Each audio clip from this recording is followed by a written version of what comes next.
Welcome to GreenBiz Studio. I'm Nico, McCrossan, Sustainable Finance and ESG Manager at GreenBiz, and today I'm excited to be speaking with Michelle Romero, Chief Strategy Officer at Dream.org. Hi, Michelle. Thank you so much for joining us. Hey, Nico. It's good to be here. Now, to start off, you've been at Dream.org for over 7 years. Can you tell us a little bit about what you've worked on in that time and then bring us up to speed with what you're currently working on? Yeah, absolutely. Before working at dream.org, I was really passionate about racial and economic justice. And when I came to dream.org, I had an opportunity to work on building an inclusive green economy through our Green for All initiative. The Green for All initiative is working to build an inclusive green economy that is so strong, it actually helps lift people out of poverty. And so, really working at the intersection of the environment, the economy, and race.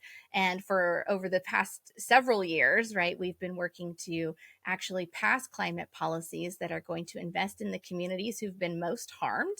Most of what we do is making sure that the benefits of the green economy, whether that's green jobs, whether that's clean energy, whether that's the health benefits of reducing pollution in neighborhoods, is actually reaching the people who are hit first and worst, because we believe that the people hit first and worst by the problem shouldn't be benefiting last and least from the solution.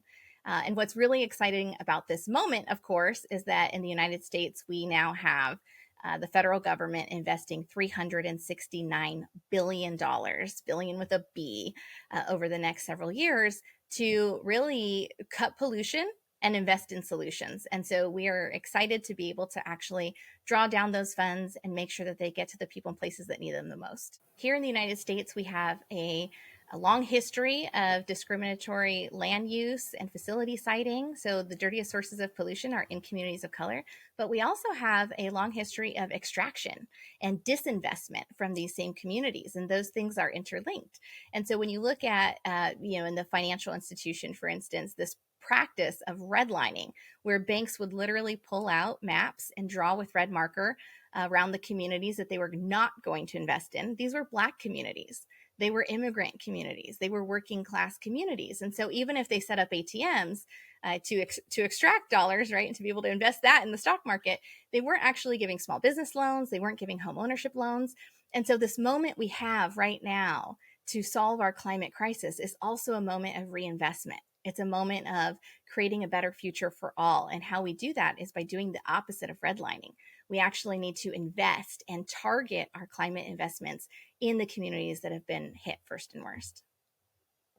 And so you mentioned the Inflation Reduction Act. How does Dream.org ensure that these communities that have been most impacted by climate change are the ones who are getting these resources? How do you help the businesses? How do you help the communities? How do you help everyone access this money, which oftentimes is very difficult to access?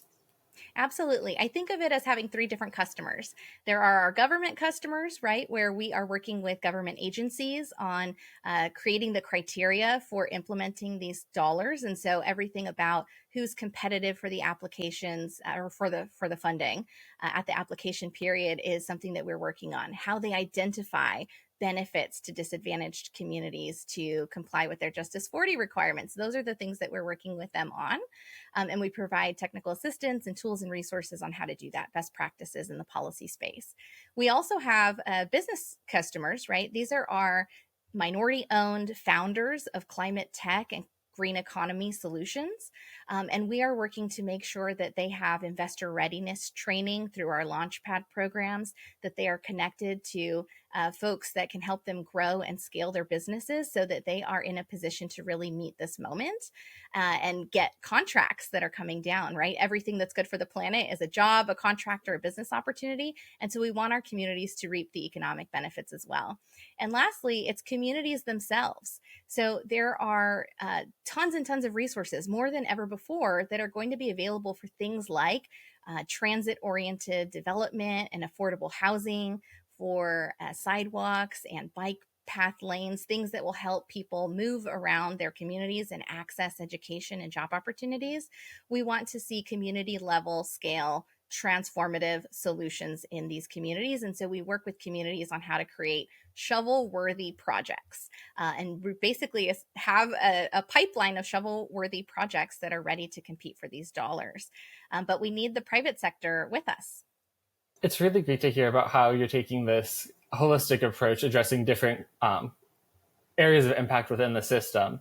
And so, how can people get involved with this work and support the work that Dream.org does? Or how can they get involved to be a collaborator or receive assistance and guidance from Dream.org?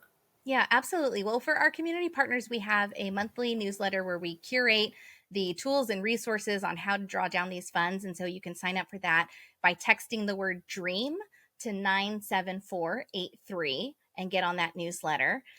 For our private sector partners, we are looking for folks who can come in as private, banks and financial institutions and leverage this public funding that is going to be available for disadvantaged communities to use it to offset the risk that would usually be associated with making investments in some of these harder to reach communities, and actually be able to do community scale projects. And so there's this great example in California called Transformative Climate Communities, and it is a program that actually does that, leverages public funding to attract private finance, and together, we can really do transformative level things.